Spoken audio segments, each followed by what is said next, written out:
There's a growing trend of football players getting rid of their agents and choosing to opt for alternate methods of career management. For the longest time, agents were the gatekeepers, the people who knew the right numbers, the backroom phone lines, and how to turn a loan into a headline. But the game's changing. From new FIFA rules to savvy players using lawyers, club platforms and social media, the old gatekeeper model is creaking. So, do modern footballers really need agents anymore? Short answer, sometimes. Long answer, buckle up, because the reasons they might not are more interesting than you think. For decades, the football agent was presented as a necessity, an interpreter of markets, a negotiator of wages, and the person who opened doors. But a handful of recent changes and trends mean players have more, and cheaper, alternatives than ever before. FIFA has been re-regulating the agent business, pushing member associations to license and control intermediaries and their practices, effectively making representation more standardized and transparent. That regulatory push has altered the power dynamics between players, agents, and clubs.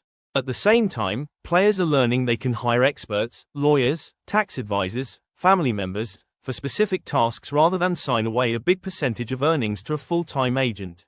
And technology, platforms that directly connect players and clubs, is taking out the middleman in many routine processes. Put those three forces together and you get a pretty good reason to ask, are agents still indispensable, or are they becoming optional extras? If agents used to trade on mystery, secret fees, shadow negotiations, relationships, regulators have been trying to replace mystery with predictable rules. FIFA's revised agent intermediary framework has pushed national FAs to license representatives, publish fee rules and create dispute processes. That means the shady premium you might once have paid for an intermediary's contacts is now less defensible. There's a legal box for most of that work, and anyone can enter it if they meet licensing requirements. In short, negotiation is less a magician's trick and more a regulated service. That basic shift has a practical effect. Players and clubs now have clearer, enforceable templates to work from. So if your club wants to offer you a deal, there's less need for a middleman whose value is, he'll make them an offer they can't refuse. The law, and the league forms, are doing much of that heavy lifting. Agents historically billed themselves as all-rounders, pay negotiation, PR, image rights, transfers, youth deals, endorsements, the lot. But players are increasingly unbundling representation, want a pure contract negotiator, hire a sports lawyer, want tax planning, get a tax firm, want social media management, hire a creative agency. This modular approach means players only pay for what they need and keep more of the upside. It's less romantic, but more efficient, and, crucially, cheaper. High-profile examples have made this approach look possible and even smart. Some elite players have trimmed or temporarily shelved agent involvement by leaning on lawyers and family for specific transactions. Kevin De Bruyne's contract discussions at Manchester City, handled with legal advice rather than a big-name agent, is one such example that caught legal and sports business attention. The lesson: if you know the market value and have credible advisors for legal and tax issues, you can negotiate big deals without a traditional agent standing between you and the club.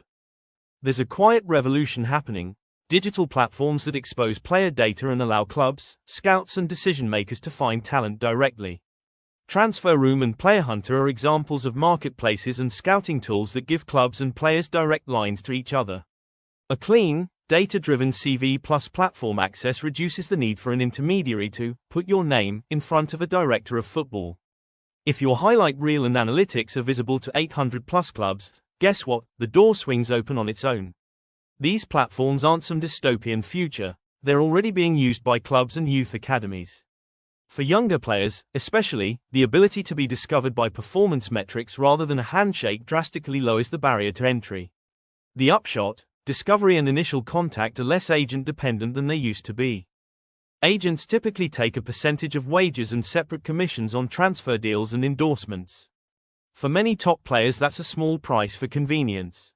But for the majority of professionals, especially in lower leagues or at the start of their careers, that cut can be crippling over time. If you can replace a 5 to 10% cut with an hourly lawyer and a minor digital subscription to a scouting platform, you keep far more of your hard-won earnings. That math is persuasive when margins are tight. Even elite stars are asking whether a super agent deserves 10% plus when the tasks are negotiable and the alternatives are sophisticated. And remember, agents don't just cost wages, they can also introduce conflicts, commissions linked to transfers, incentives to move a player. With transparent fees and strict regulation, players can be choosier about who handles what. One common counter-argument: agents do more than contracts, they build brands. True, top agents have contacts and experience packaging players for multi-market endorsements. But the tools for brand building are democratized now. Social media, personal content teams, and direct relationships with sponsors let players control their own narrative.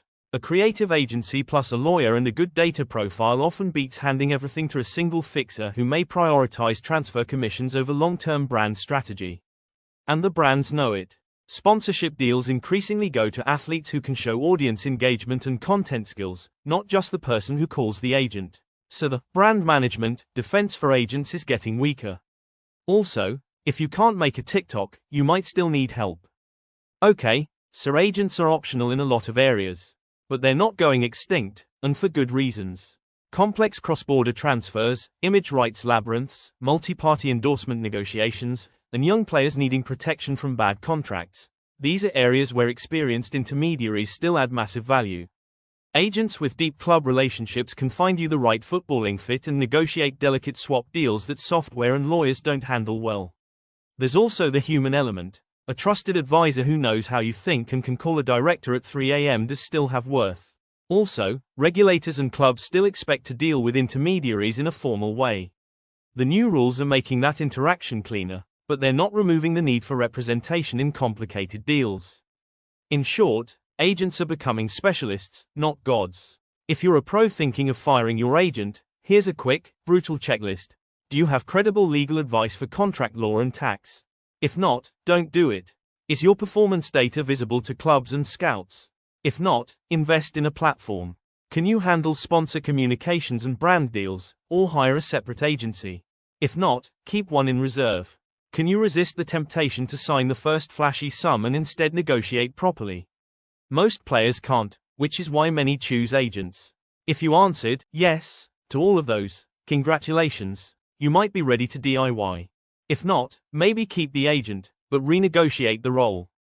Football agents aren't about to vanish overnight, but the era when every player needed one has probably passed. Regulation, technology, specialist advisors, and the democratization of brand building mean players can pick and choose what they outsource. For many, that's a win: lower fees, cleaner deals, and more control. For others, especially young or high-stake cases, an experienced intermediary remains a smart investment. So, do players need agents anymore? Not always. But if you're a teenager with a viral clip and no legal team, yes you do. Agents are evolving into consultants and specialists rather than gatekeepers. The result is better for most players: more choices, more transparency, and fewer mysterious fees. And honestly, that's the sort of progress we can all agree on, unless you're an agent reading this on your lunch break. In which case, call me, I've got a few questions.